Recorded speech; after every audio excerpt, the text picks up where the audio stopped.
Bonjour, nous sommes en 2013 dans une série de vidéos consacrées au dialogue interreligieux. Ces vidéos sont catholiques et elles se font dans la lignée de Vatican II et du document Nostra Aetate. Je voudrais aborder la question suivante. Est-ce que, depuis la venue du Christ, pour les chrétiens, est-ce que la mission prophétique du peuple juif est terminée? C'est un sujet extrêmement important à aborder. Il suffit de se renseigner auprès des Juifs qui connaissent leur histoire pour voir que cette question, cela fait, je dirais, 2000 ans qu'elle court chez les chrétiens et chez les Juifs et qu'elle est source, je dirais, après que le christianisme soit entré dans sa puissance, à savoir après l'édit de Milan, elle est source bien souvent en terre chrétienne des moments de persécution qu'il y aura, qui seront sporadiques et qui consisteront à s'appuyer sur le fait suivant.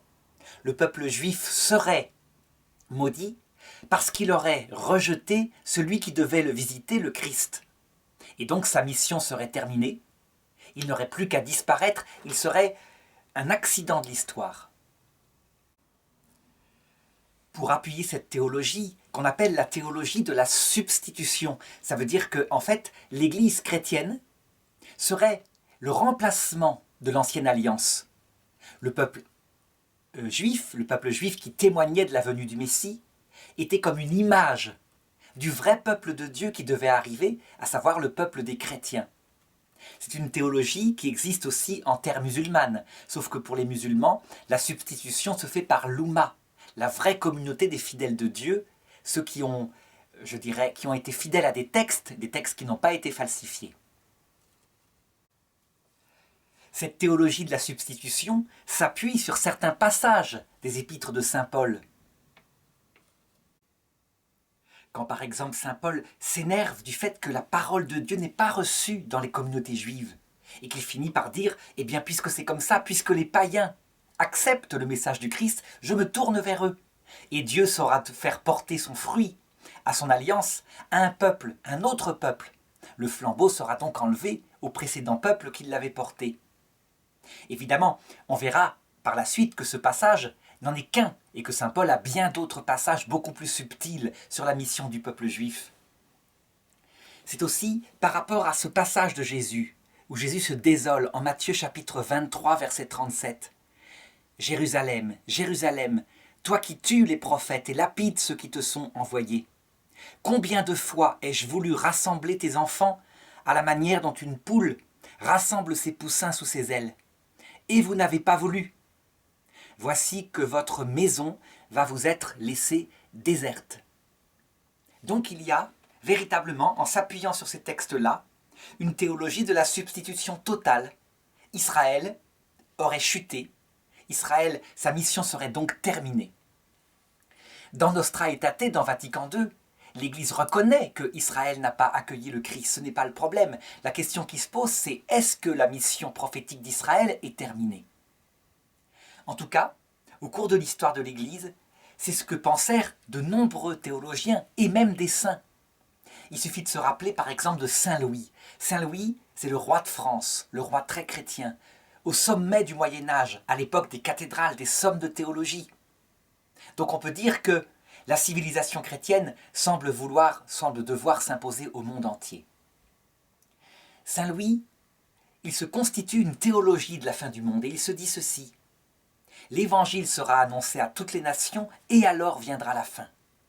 Du coup, il y a deux peuples qui résistent à l'évangile. Il y a sur ces terres en France le peuple juif qui s'obstine à être différent. Alors Saint Louis obligera le peuple juif à suivre tous les ans une prédication. Il ne les forcera pas vraiment à se convertir, mais ils seront obligés de suivre une prédication chrétienne, d'en faire, je dirais, une attestation. Et il finira par les marquer avec un signe particulier pour bien qu'on reconnaisse qu'ils sont des juifs et non plus des chrétiens. Et puis il y aura les musulmans. La terre sainte conquise, ça c'est une chose qui bouleversera beaucoup Saint Louis, parce que c'est une chose qui ira contre sa théologie. Il se dira, mais si les terres chrétiennes originelles sont livrées à un peuple qui ne croit pas en la divinité du Christ, c'est sans doute parce qu'on n'a pas été assez fidèle. Il partira donc en mission, en croisade, plusieurs fois. Et il devra expérimenter, aux portes de Tunis, l'échec et la mort. Saint Louis sera donc confronté à une torture intellectuelle par rapport à une théologie qu'il s'est donnée et une réalité qu'il constate. À savoir que l'Église chrétienne ne domine pas comme ça le monde entier. Par sa foi en tout cas. Il semble même y avoir une volonté différente de Dieu, puisque si Dieu le voulait, les terres originelles chrétiennes, et la terre du Christ en particulier, n'auraient pas été livrées aux infidèles. Je disais que ces vidéos visaient à établir un dialogue interreligieux. Elles mettaient une petite pierre en rapport avec cela, tel que le demande Vatican II.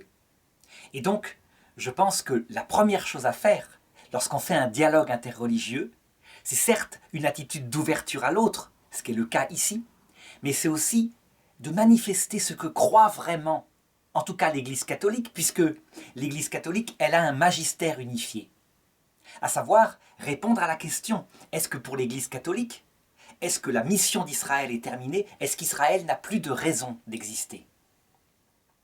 Eh bien, en m'appuyant sur les textes mêmes de l'Écriture, et puis sur les textes du magistère, qui sont certes sortis tardivement, après le grand drame du XXe siècle, la Shoah, donc qui a impliqué une prise de conscience bouleversante chez les chrétiens, eh bien, je peux affirmer que la foi catholique consiste à dire, avec saint Paul, dans l'Épître aux Romains, que la mission d'Israël n'est absolument pas terminée.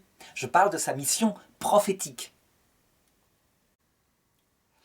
Il suffit donc de lire l'Épître aux Romains chapitre 11, qui évidemment est un texte resserré, donc qui peut être interprété de diverses façons, mais dont certaines phrases sont sans ambiguïté. Par exemple, saint Paul se demande, première question, est-ce que Dieu aurait rejeté son peuple? Et la réponse qu'il donne, c'est certes non, certes non. Et pourtant, il reconnaît que la majorité du peuple juif n'a pas reconnu le Messie comme son Seigneur, évidemment. Et donc il y a eu une chute par rapport aux promesses dont il était porteur. Alors du coup, au chapitre 11, verset 8, il se demande d'où est-ce que vient cette chute? Est-ce qu'elle vient de l'endurcissement de ce peuple? Eh bien saint Paul, il place les choses sur un autre niveau. Un niveau qui concerne Dieu, et il dit ceci. Selon le mot de l'Écriture, Dieu leur a donné un esprit de torpeur. Ils n'ont pas d'yeux pour voir, d'oreilles pour entendre, jusqu'à ce jour. Ça veut dire qu'il dit que l'endurcissement, le rejet par une partie du peuple juif de Jésus comme le Messie, vient de Dieu. C'est un mystère étonnant. Comment Dieu pourrait-il faire que son propre peuple, le peuple de Jésus, ne découvre pas en grande partie qu'il est le Messie? Eh bien, saint Paul se pose la question et il y répond, toujours Romains chapitre 11, verset 11, et il dit « Je demande donc, serait-ce pour une vraie chute qu'ils ont ainsi trébuché ?» Une vraie chute, ça veut dire pour leur perte éternelle, pour l'enfer éternel. Aux yeux de saint Paul, la seule chute définitive, c'est la damnation éternelle. Et saint Paul répond « Certes non, certes non. Mais leur faux pas a procuré le salut aux païens, afin que leur propre jalousie en fût excitée. » Saint Paul, en réalité, montre que la chute par rapport à cet évangile, qu'il considère chez ceux parmi les Juifs qui ne l'ont pas accepté, elle vise de la part de Dieu à un plus grand salut. Un plus grand salut. Ça veut dire qu'en fait, comme toujours, la finalité ultime de Dieu, ce n'est pas forcément que sur terre, instantanément, tout le monde reconnaisse l'évangile. Non, c'est que, au terme des choses, par des voies mystérieuses, le maximum d'hommes choisissent le salut et se retrouvent dans la vision béatifique, éternellement. Et donc saint Paul annonce dans ce même texte une grande mission apostolique, prophétique du peuple hébreu, de la façon suivante. Il dit ceci: si leur mise à l'écart de l'alliance, donc de l'évangile, fait une réconciliation pour le monde, donc pour les non-juifs, pour les païens, alors, que sera leur admission dans l'alliance, sinon une résurrection d'entre les morts? Ce qui veut dire que saint Paul annonce explicitement qu'un jour ce peuple, comme peuple, reconnaîtra Jésus comme le Messie et que ce sera véritablement quelque chose de grandiose, un signe des temps. Je dirais même, si on parle de résurrection d'entre les morts, c'est le signe de la fin du monde et du retour du Christ. Ainsi donc, si je résume la pensée de saint Paul, Dieu, volontairement, a endurci, aveuglé, si on peut dire, une partie de son peuple, afin qu'il subsiste comme peuple. Et il ne l'a pas fait seulement pour des raisons archéologiques, donc pour qu'on se souvienne qu'il y a eu un peuple de l'Ancienne Alliance. Non. Il le fait pour des raisons profondes. D'abord, les apôtres se tournent vers les païens et l'évangile est annoncé au monde entier, on le constate. Et ensuite, ces promesses concernant Israël sont sans repentance, sans repentance. Ça veut dire que la mission d'Israël continue, une mission prophétique qui a un rapport avec la fin du monde.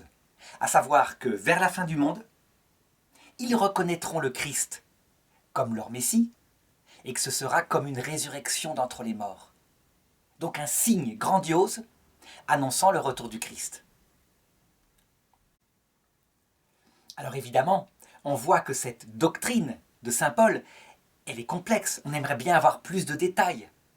On aimerait bien analyser plus en profondeur. Eh bien, c'est ce que je vais essayer de faire maintenant. D'abord, en me demandant, qu'est-ce que c'est que la mission prophétique du peuple juif? Quel est le type de prophétie qu'il donne au monde? Eh bien, pour le dire, je me référerai à saint Thomas d'Aquin. Dans sa Secunda Secunde, quand il étudie, pardon, c'est sa première partie de la somme de théologique, sa Prima Secunde, quand il étudie la loi, et en particulier la loi ancienne. Il se demande quel est le type de prophétie du peuple juif. Et il dit ceci: les prophéties complètes du peuple juif sont des prophéties par la chair. Ça veut dire que leur chair, leur histoire charnelle, leur histoire politique est, au sens allégorique, une révélation de l'histoire spirituelle, celle de l'âme qui se dirige vers Dieu, celle de l'humanité qui se dirige vers Dieu, celle de l'Église qui se dirige vers Dieu. Pour bien comprendre ce qu'il veut dire, eh bien, c'est assez simple. Il suffit, par exemple, pour ceux qui sont chrétiens, de regarder Jeanne d'Arc, Sainte Jeanne d'Arc.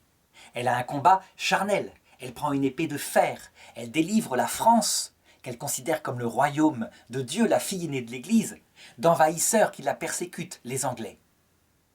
Eh bien, la prophétie de ce qu'elle vit, et elle déclare qu'elle fera certaines choses, évidemment, n'a pas qu'un sens historique, et signifie un combat de l'âme contre le péché, contre le démon, afin d'atteindre la vie éternelle. D'ailleurs, je dirais que les voix de Jeanne d'Arc, les saintes qui l'entourent, qui la dirigent et qui viennent du ciel, lui signifient cette chose-là. Par exemple, dans sa prison, juste avant qu'elle meure, elle demande à ses voix « Est-ce que je vais être délivrée ?» Et ses voix lui répondent « Oui, et par grande victoire. » Et Jeanne d'Arc, qui est une petite jeune fille de moins de 20 ans, comprend « par grande victoire politique », à savoir que mon roi, Charles VII, va venir me délivrer de la prison. Et le lendemain, elle est brûlée vive. Et elle crie « Jésus, Jésus » d'une voix si douloureuse que les gens, ça leur arrache des larmes. En fait, la grande victoire que visaient les voix, c'est la victoire éternelle. Elle est canonisée, elle est patronne de la France. Elle intervient à chaque fois que quelqu'un la prie. Et à l'heure de la mort de chacun, elle apparaît avec le Christ. Elle a une activité absolue maintenant. Et elle avait compris une victoire temporelle. Eh bien, on peut dire qu'en lisant toute la vie de Jeanne d'Arc, ses combats, son procès, ses échecs, de manière allégorique, il y a une prophétie de notre propre vie, de nos combats, de nos échecs, de nos luttes et de la victoire finale. Telle est exactement la prophétie d'Israël. Je peux en donner quelques signes. Le baptême, pour les Juifs, c'est la circoncision. Ça veut dire qu'en fait, on est marqué comme étant juif parce que dans l'organe qui sert à transmettre la vie, il y a une marque qui est faite au couteau à l'âge de 8 jours. Eh bien, on peut dire qu'on est juif parce qu'on descend d'un juif. Les juifs disent qu'il faut descendre d'un juif par la mère. Il n'empêche que c'est un peuple et pas seulement une foi. On est juif parce qu'on fait partie de ce peuple, même si on n'a pas la foi juive.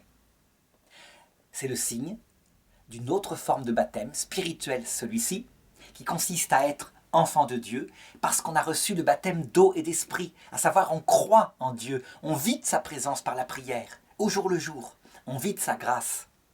Donc réalité charnelle, marquée dans la chair, réalité spirituelle, marquée dans l'esprit. Une prophétie charnelle signifie une réalité spirituelle. Et on peut regarder comme ça toute l'histoire d'Israël. Prenons simplement la terre promise par Moïse et conquise à l'aide de Josué. Josué, c'est Yeshua, c'est Jésus, le Sauveur. Des armes militaires, l'extermination des ennemis.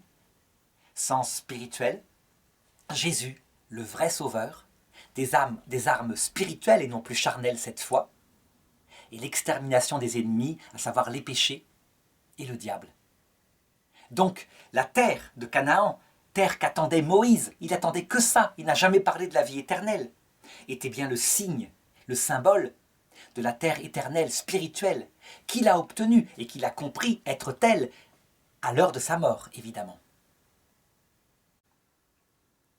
Eh bien, je dirais que de la même façon qu'on doit regarder tout l'Ancien Testament de cette façon-là, selon les sens spirituels, tous les sens allégoriques que donne saint Thomas d'Aquin, à savoir, premièrement, dans les sens allégoriques, Israël, c'est notre âme et aussi notre corps. Israël, c'est l'Église, mais c'est aussi l'Oumma, la communauté des musulmans qui marche vers la vie éternelle. Ils l'espèrent, dit le Concile Vatican II, et c'est vrai. C'est aussi l'humanité entière. On peut dire que Israël, ce petit peuple, résume en lui toutes les tendances de l'humanité. De même, il y a un sens moral à la lecture de l'Ancien Testament. Lorsque par exemple Moïse dit « Si tu fais ceci, cet homme qui fera tel crime sera mis à mort ». Eh bien, au sens spirituel, cela signifie que si vous commettez tel péché particulier, c'est un péché mortel. On perd la confiance de Dieu, on perd le lien intime et on doit le retrouver par le repentir, la confession. Et puis enfin, un sens eschatologique, ça veut dire que toute cette histoire dans l'Ancien Testament signifie ce qui se passe à l'heure de la mort, le retour du Christ, la manifestation du salut dans la gloire, etc. Donc selon tous ces sens-là, l'histoire ancienne doit être lue. Et la question qui se pose maintenant, c'est est-ce que l'histoire actuelle d'Israël doit être lue de la même façon? Eh bien je dirais oui. L'Ancien Testament, sans repentance de la part de Dieu, continue de s'écrire dans l'histoire actuelle, politique, charnelle du peuple juif. Je donnerai un simple exemple. Nous sommes en 2013. Le peuple juif a donc retrouvé la terre promise par Dieu à Abraham, à Moïse, en 1948. Le temps de son exode, de son exil partout, a terminé. On peut dire qu'entre sa déportation en 135 après Jésus-Christ et son retour en 1948, il y a autant de temps qu'entre Abraham et Jésus. C'est une déportation extraordinairement longue et qui est annoncée par les textes explicitement. Et puis, après un massacre, ils retrouvent la terre. Et cette terre, ils ne la retrouvent pas entièrement. Ils retrouvent d'abord des parties. Et ils sont entourés par des peuples entiers qui ne rêvent que d'une chose, de les jeter à la mer, de les faire disparaître. Une bande en particulier n'est pas retrouvée et n'a jamais été partie d'Israël. C'est la bande de Gaza. Et bien maintenant, si on prend cette politique israélienne dans un sens allégorique, on constate quoi? Que ça représente de manière allégorique l'histoire d'un homme qui, à un moment donné, est atteint par toutes sortes de malheurs, touche le fond du gouffre, touche une nuit de l'esprit. Ça arrive souvent lorsque des grands malheurs se portent, mais aussi vers 40 ans, lorsque les hommes se demandent ce qu'ils font sur terre, le temps passe vite, il y a le quotidien. Quand l'épreuve se termine parce qu'elle n'est pas éternelle, mais elle a paru extraordinairement longue, alors une paix intérieure peut être retrouvée, mais une paix qui n'est pas complète. L'homme garde toujours en lui, comme dit saint Paul, une écharde dans sa chair. Une écharde, et il demande quelquefois à Dieu de lui retirer pour qu'il aille bien sur terre. Et Dieu lui répond, ma grâce te suffit. Jamais l'écharde n'est retirée en cette vie. Tout homme connaît ses faiblesses, et il tombe dans le péché. et même quelquefois à 85 ans.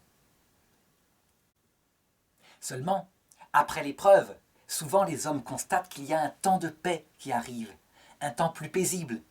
Et quelquefois même, plus les ennemis attaquent, plus on reconquiert une partie de la terre. Ça veut dire que tout ce qui ne tue pas rend plus fort. Et donc un homme qui est mûri sous l'épreuve, quelquefois l'affronte mieux. Et c'est un peu ce qui se passe actuellement pour Israël.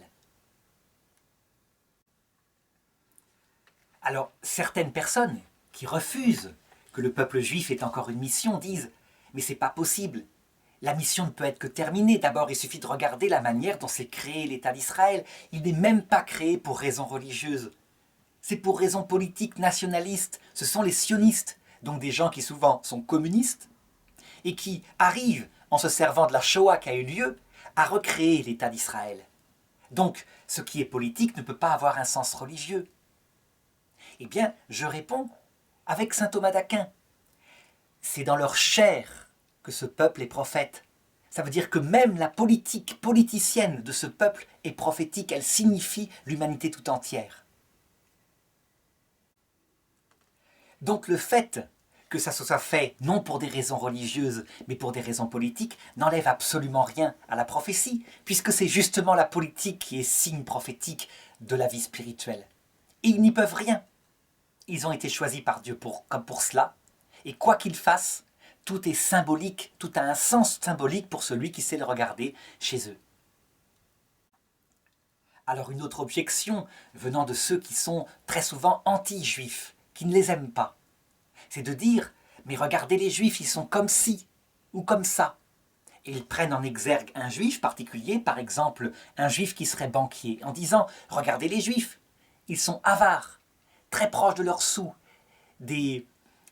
comment dirais-je, ils font des prêts à intérêt, ils se sont enrichis de cette façon-là. » En réalité, il y a des juifs qui étaient banquiers pendant la Seconde Guerre mondiale, pour des raisons simples, historiques, à savoir qu'il vaut mieux, quand on est perpétuellement en danger de persécution, tenir une banque que de tenir une terre. Il vaut mieux être médecin et tenir un donné intellectuel qu'on emporte avec soi quand il faut fuir, que de tenir une terre qu'on peut nous voler. Cependant, les banquiers lombards, les banquiers de toutes les espèces, les banquiers actuels qui sont de tous les peuples, ont le même défaut. Proches de leurs sous, prêtant peu aux petits, prêtant beaucoup aux riches, etc. Ça veut dire qu'en fait, cet archétype auquel on voudrait réduire le peuple juif quand on le déteste, est en fait simplement une partie de la manière dont l'humanité se comporte avec l'argent. De même, ceux qui sont judéophiles, qui aiment beaucoup les juifs, diront « mais regardez ce peuple, il est très démocratique, il discute de toutes choses, il y a un débat fantastique en Israël. » Oui, il y a un débat fantastique comme l'humanité en est capable. Donc il y a des choses positives comme dans l'humanité, mais on ne peut pas réduire le peuple juif à ce qui est positif. En fait, ce petit peuple, qui comporte en lui des noirs, des jaunes, des blancs, de type arabe, puisque c'est un peuple qui a été dispersé dans le monde entier, ce petit peuple est tout simplement l'image de l'humanité entière, avec sa gauche, sa droite, ses traits religieux, ses athées, etc. Quand on regarde le peuple juif dans sa chair, on regarde l'homme tel qu'il est, avec ses travers. Lorsqu'on déteste le peuple juif, en le réduisant à un de ses travers, c'est qu'on déteste sa propre humanité en la réduisant à un de ses travers qui est vrai. Et lorsqu'on adore le peuple juif, qu'on l'aime très fort, en le réduisant à une de ses grandes qualités, et il en a, ça veut dire parfois qu'on s'illusionne un petit peu sur la capacité de l'humanité à se comporter mal. Il ne doit être ni vénéré, ni détesté, il est nous-mêmes. Alors je disais que concrètement, ce peuple, pour les chrétiens, a une mission qui n'est pas terminée. Mais il me reste à rentrer dans l'analyse de ce que c'est que cette mission.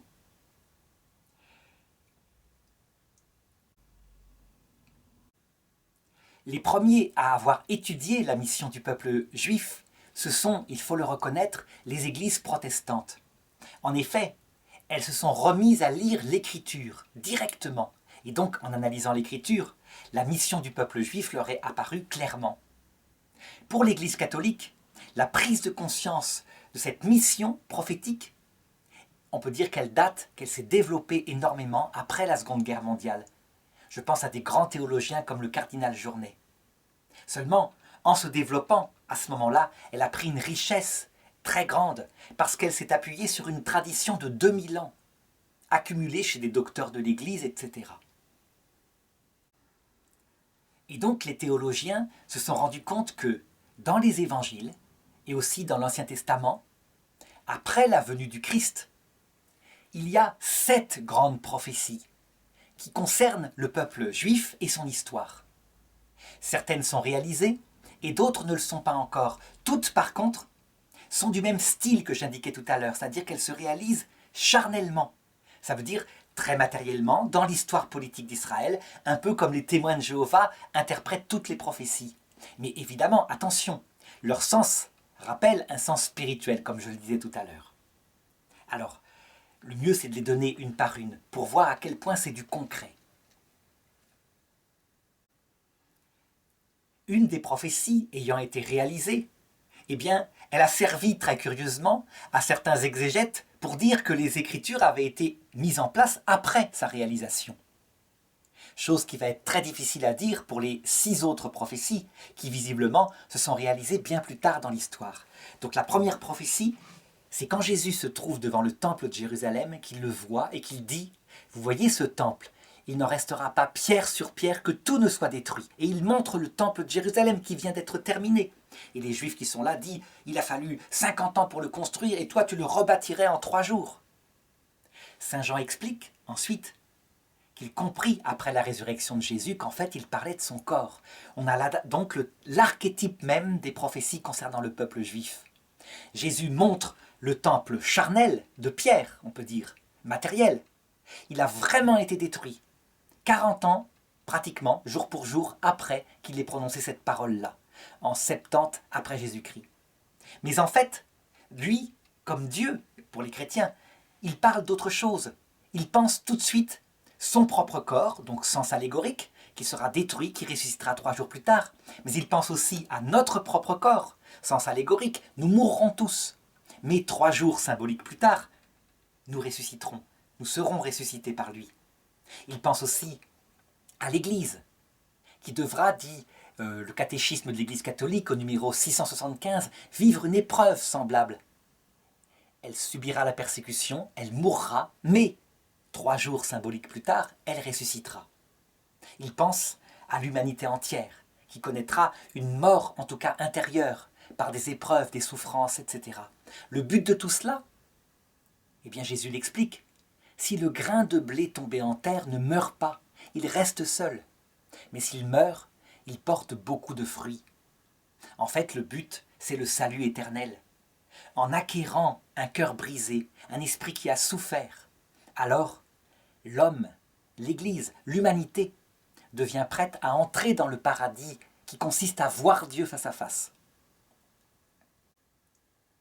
Et bien de la même façon, toujours charnellement, ce sont des prophéties charnelles, je l'ai dit pour Israël, eh bien les 6 autres prophéties vont intervenir. Deuxième prophétie, Jésus annonce que le peuple juif sera dispersé parmi toutes les nations.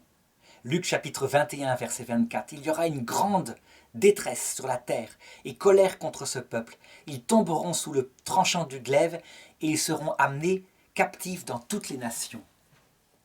Ça s'est passé quand ? En 135 après Jésus-Christ.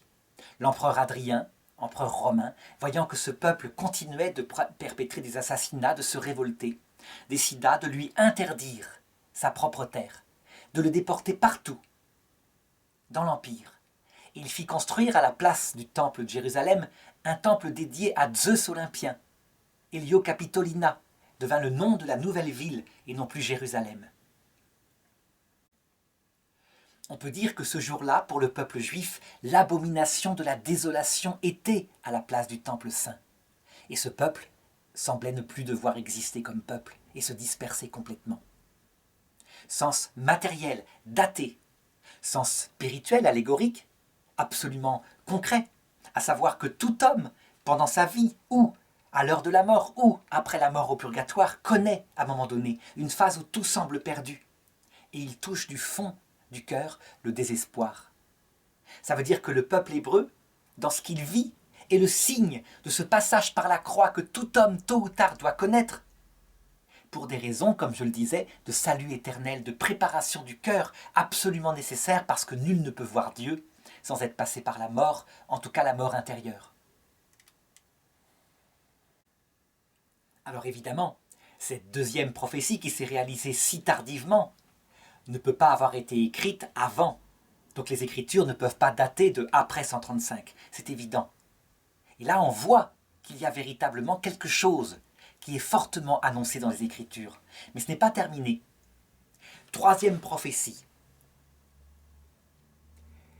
Jésus annonce qu'il y aura des malheurs, des massacres perpétrés contre ce peuple. C'est en Luc chapitre 23, verset 28. Lorsqu'il porte sa croix et qu'il monte vers le calvaire, il voit des filles de Jérusalem qui pleurent parce qu'elles croyaient vraiment qu'il était le Messie. Filles de Jérusalem, ne pleurez pas sur moi, pleurez plutôt sur vous et sur vos enfants, car voici venir des jours où l'on dira « Heureuses les femmes stériles, les entrailles qui n'ont pas enfanté, et les seins qui n'ont pas nourri. » Alors on se mettra à dire aux montagnes « Tombez sur nous » et aux collines « Couvrez-nous ». Jésus annonce donc une immense persécution, une grande douleur. On sait qu'elles se sont réalisées 40 ans plus tard, avec la destruction du temple de Jérusalem, la guerre des Juifs contre les Romains que raconte Flavius Joseph. On dit qu'un tiers des Juifs périront par l'épée, un tiers seront vendus comme esclaves. Et un tiers resteront cachés discrètement sur la terre de leurs ancêtres, donc Israël. Tout au long de leur histoire dispersée, ici ou là, les Juifs connaîtront ce genre de malheur, de persécution sporadique, comme le bouc émissaire, à savoir que lorsqu'arrivent des malheurs, une peste noire, tout de suite, une populace non cultivée se mettra à dire « ce sont les Juifs, ils ont empoisonné les puits ». Ça aura lieu aussi dans les terres musulmanes, mais curieusement, peut-être moins fort, parce qu'il y a un statut qui est net, statut de dhimmi, ça veut dire que s'ils payent un impôt, le statut légal fait qu'ils sont protégés. Et puis viendra la dernière persécution, celle d'Adolf Hitler, 1940-45. Un tiers des Juifs du monde sera tué, 6 millions sur 18 millions. Le chiffre d'un tiers est même bouleversant, parce que sans arrêt dans la Bible, il est utilisé. Donc, alors que c'est un chiffre symbolique, par exemple dans l'Apocalypse, un tiers des étoiles tombèrent du ciel. Eh bien, il devient, lorsqu'il est appliqué au peuple juif, matériel, historique. Au point que, on peut le dire, la prophétie se réalise dans la chair. Donc à en faire pâlir de joie les témoins de Jéhovah, puisque c'est comme ça qu'ils lisent les Écritures. Évidemment, le sens allégorique est visible. Nous ne sommes pas entièrement détruits lorsque le malheur fond sur nous. Mais qu'est-ce que ce malheur peut nous détruire? Surtout quand on touche le désespoir, où Dieu se tait, où il n'y a rien. Donc chacun, dans sa vie, en tout cas ceux qui ont souffert, peuvent le dire. Le peuple juif en est l'image. Et alors vient la quatrième prophétie. Cette prophétie qui bouleverse les musulmans actuellement.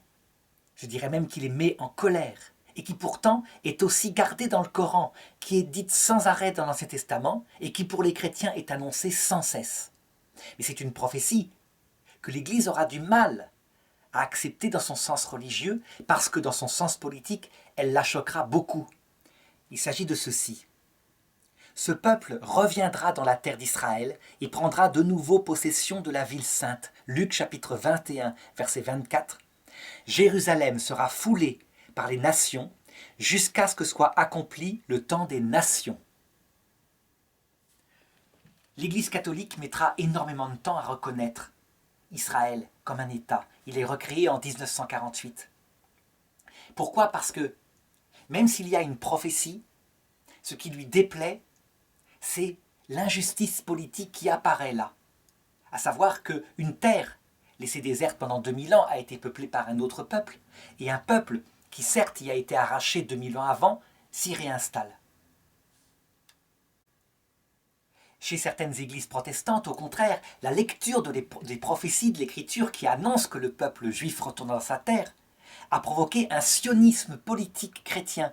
C'est-à-dire que ces chrétiens se disaient « il faut qu'Israël revienne dans sa terre, Il faut qu'il reconstruise son temple, il faut qu'il reprenne possession de Jérusalem, et maintenant tout de suite, parce que sinon la fin du monde n'aura pas lieu.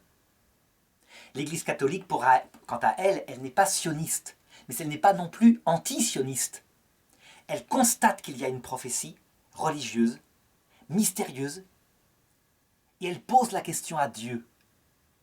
Mais elle constate ça aussi pour la précédente prophétie, pour la Shoah, et elle est comme démunie. Elle voit bien que ça se réalisera puisque c'est annoncé, mais elle refuse de cautionner la méthode. Et ce n'est pas au peuple juif qu'elle pose la question, c'est à Dieu qui se sert de la politique pour réaliser ceci, dans la chair de l'histoire de l'humanité. De cette quatrième prophétie, seule la moitié est réalisée. On sait que Jérusalem, actuellement, n'est pas une terre juive. Et pourtant la prophétie annonce que Jérusalem sera foulée par les nations étrangères jusqu'à ce que se termine le temps des nations. Jean-Paul II, dans une catéchèse du mercredi, en commentant ce texte, disait « Ça se réalisera selon la chair ». Ça veut dire, en fait, jusqu'à ce que soit terminé le temps des nations organisées sous forme de nations, la Belgique, la France, etc. Et alors Jérusalem redeviendra juive. Évidemment, la prophétie est donnée, l'Église catholique est bien obligée de l'admettre, même si elle regarde cela de l'extérieur et qu'elle condamne le sionisme catholique. Ça veut dire qu'un catholique n'a pas à s'engager en politique par rapport à cela, mais simplement à regarder comment les choses se passeront. Ce dont on peut être sûr, c'est que puisque Dieu l'annonce, il le fera. Et évidemment, pour les musulmans, dont l'histoire est centrée sur Jérusalem à cause des croisades, ça veut dire que leur histoire, leur gloire politique consiste à avoir reconquis Jérusalem. C'est comme un aiguillon dans la chair de l'islam, qui s'engage là-dedans dans une haine du peuple juif terrible, et qui certainement s'y cassera les dents, comme les Européens, lorsqu'ils étaient dans la haine des Juifs, au début du XXe siècle, s'y sont cassés les dents, mais ils y ont appris l'humilité. Ils s'y sont cassés les dents parce que, commettant un crime contre les Juifs, ils ne se sont jamais pardonnés. Et donc ils ont acquis un regard sur eux-mêmes. Ils sont sortis de l'idée qu'ils étaient le peuple le plus intelligent, le plus grandiose de l'histoire de l'humanité, telle qu'elle était au début du XXe siècle. Est-ce que nous verrons, nous, de notre vivant, se réaliser cette quatrième prophétie entièrement, donc Jérusalem? C'est possible. C'est une chose qui, pour le coup, est tout à fait possible. On voit bien que la lutte est en acte actuellement, en 2013, quand je fais cette vidéo. Ce qui est par contre certain, c'est qu'elle se réalisera dans la chair du peuple juif. Ils posséderont Jérusalem. En effet, si Dieu l'annonce, il le fera. Et donc, par rapport au peuple musulman, qui en fait, je dirais, un casus belli, il faut que les chrétiens soient capables de leur dire « Mais non, regardez vos propres écritures, cette terre est promise aux Juifs par Dieu, à Abraham, et ce jusqu'à la fin du monde. Donc, regardez-les spirituellement. N'en faites pas, je dirais, un obstacle politique au point que vous vous détruirez parce que vous lutterez contre Dieu lui-même. » Alors, en étant rendu là, je dois poser une question tout de même. Lorsqu'on regarde la théologie musulmane actuelle, face à ce grand scandale pour eux, eh bien, on voit qu'ils lisent les prophéties en disant que, en fait, le peuple juif est l'antichrist. Ça veut dire qu'en fait, il est le combattant envoyé par le démon et qu'il faut le détruire. Eh bien, je répondrai simplement que les chrétiens, à un moment donné, ont pu croire cela et qu'ils ont appris dans leur chair que ce n'était pas vrai et que Dieu simplement réalisait par rapport aux hommes orgueilleux cette prophétie de l'Écriture. Voici que je planterai mon Messie, Israël, comme une pierre d'achoppement sur le chemin de l'orgueilleux, pour que l'orgueilleux y trébuche et y chute, et sa chute sera complète. En tout cas, ce qui est sûr, c'est que pour les Occidentaux européens, le peuple juif a été la pierre sur laquelle ils ont chuté dans leur orgueil, et sur laquelle ils ont appris l'humilité. On le voit actuellement. Alors, la 5e prophétie et la 6e prophétie ne sont pas dans l'Écriture en elles-mêmes, à part par les phrases de Jésus où il dit « Je le rebâtirai en 3 jours ». Mais elles sont dans l'Ancien Testament, dans le 2e livre des Maccabées, au chapitre 2, versets 4 et 7. Versets 4 à 7. Voilà ce qu'il est marqué. Il est marqué qu'à un moment donné, dans le temple de Jérusalem, les Juifs trouvèrent un écrit qui datait du prophète Jérémie, le prophète qui vécut à l'époque où le roi Nabuchodonosor envahit la terre d'Israël, rasa pour la première fois le temple de Jérusalem. Jérémie, qui l'avait annoncé, qui l'avait prophétisé, prit dans le temple la tente, l'arche d'alliance et sans doute du mobilier du temple. Il se rendit à la montagne de Moïse, où, là où Moïse étant monté, contempla l'héritage de Dieu avant de mourir, et il fut enterré non loin de là. Arrivé à cet endroit, Jérémie trouva une habitation en forme de grotte, et il y introduisit la tente, l'arche, l'autel, les parfums, puis il en obstrua l'entrée. Quelques-uns de ses compagnons, étant venus ensuite pour marquer le chemin de ces signes, par des signes, ne purent le retrouver. Ce qu'apprenant, Jérémie leur fit des reproches, puis il prophétisa et dit « Ce lieu sera inconnu jusqu'à ce que Dieu ait opéré le rassemblement de son peuple et lui ait fait miséricorde. »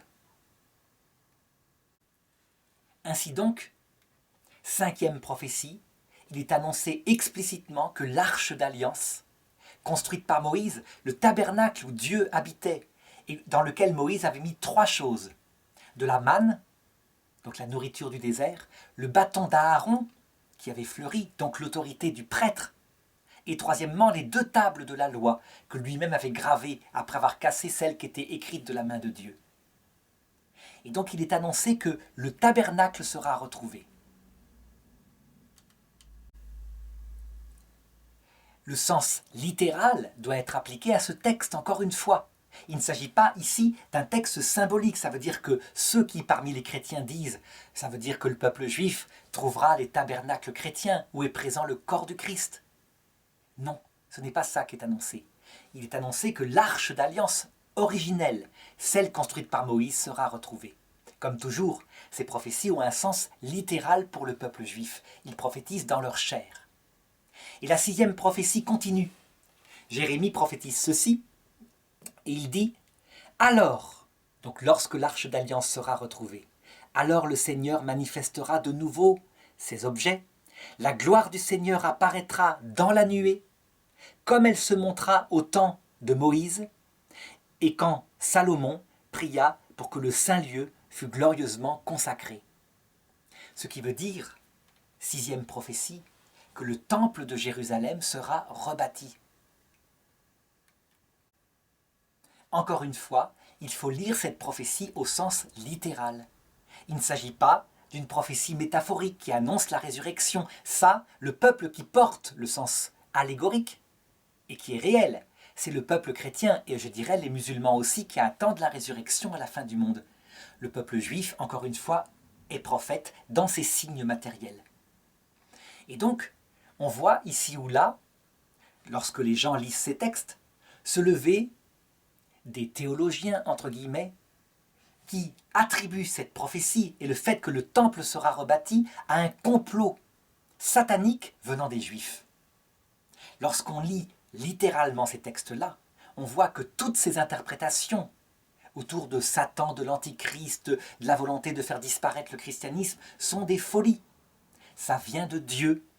Lorsque Dieu aura fait miséricorde à son peuple, on peut dire que, à travers tous ces signes, Dieu veut prophétiser quelque chose pour le monde, dans son peuple, dont la mission continue. Et enfin, vient la 7e prophétie, la dernière, celle qui précède la fin du monde. Jésus dit en Luc chapitre 13, verset 35, « Vous ne me verrez plus, jusqu'à ce qu'arrive le jour où vous direz, béni soit celui qui vient au nom du Seigneur. » Et saint Paul confirme cette prophétie au Romains chapitre 11, verset 15 en disant « Que sera leur admission dans l'alliance ? si ce n'est une résurrection d'entre les morts. Ça veut donc dire, et c'est la dernière prophétie, que soit avant la fin du monde, soit en même temps que la fin du monde, lors du retour du Christ, le peuple juif reconnaîtra Jésus comme Messie. Alors on peut se demander, ça veut dire quoi le peuple juif? Ça veut dire chaque juif individuellement reconnaîtra Jésus comme le Messie? En fait, pour comprendre comment cette prophétie se réalisera, on en a, je dirais, une image dans la fameuse apparition de Fatima, qui est une apparition reconnue par l'Église, qui a eu lieu en 1917. Dans la troisième apparition, la Vierge Marie dit « Si vous consacrez la Russie à mon cœur immaculé, elle se convertira. » Et le pape Jean-Paul II a consacré la Russie au cœur de Marie, et le communisme est tombé 4 ou 5 ans plus tard, et la Russie est redevenue une terre chrétienne orthodoxe, officiellement. Est-ce que ça veut dire que chaque Russe est devenu chrétien orthodoxe? Bien sûr que non. Mais comme État, cet État qui était athée officiellement, est devenu comme État un État chrétien orthodoxe. Eh bien, je pense que c'est de la même façon que c'est annoncé pour le peuple juif.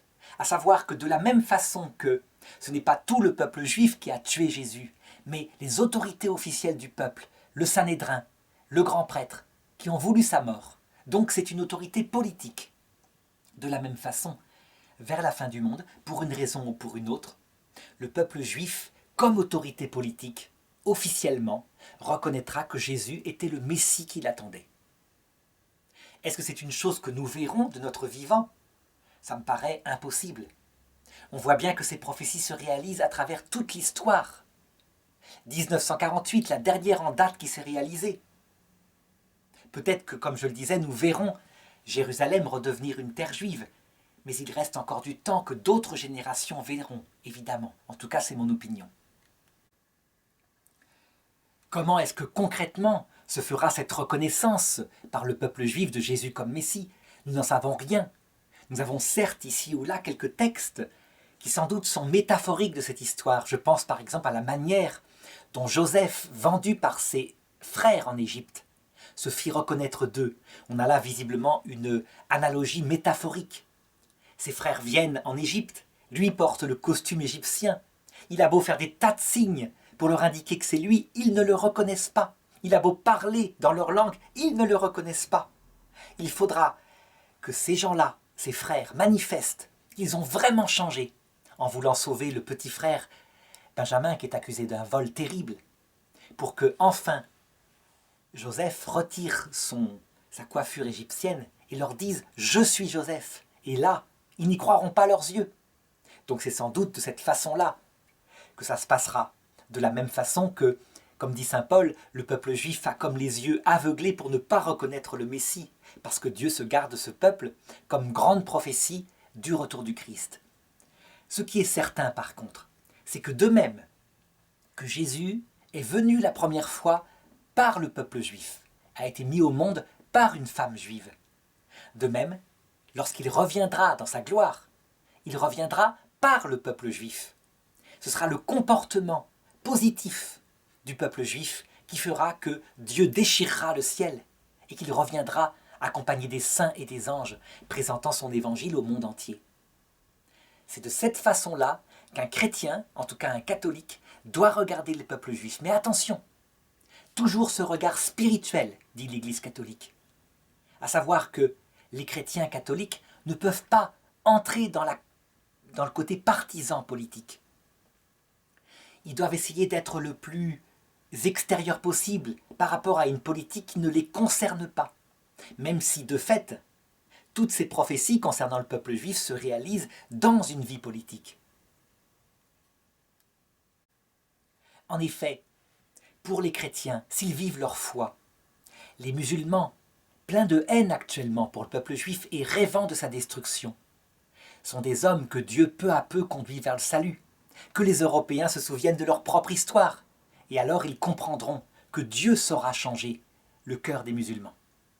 Pour le peuple juif, qui lui défend sa survie comme il le peut après un massacre effrayant, 1/3 des juifs ont été tués, eh bien, il est normal qu'il veuille une terre pour que plus jamais ne se produise un tel génocide. Donc il peut y avoir compréhension de ce que ressentent les deux peuples, mais pas prise de parti, au sens partisan du terme, parce qu'à ce moment-là, ce serait perdre son regard contemplatif, comme catholique. Il faut donc regarder les choses d'un point de vue spirituel, puisque la prophétie présente dans l'Église catholique, elle est d'ordre spirituel.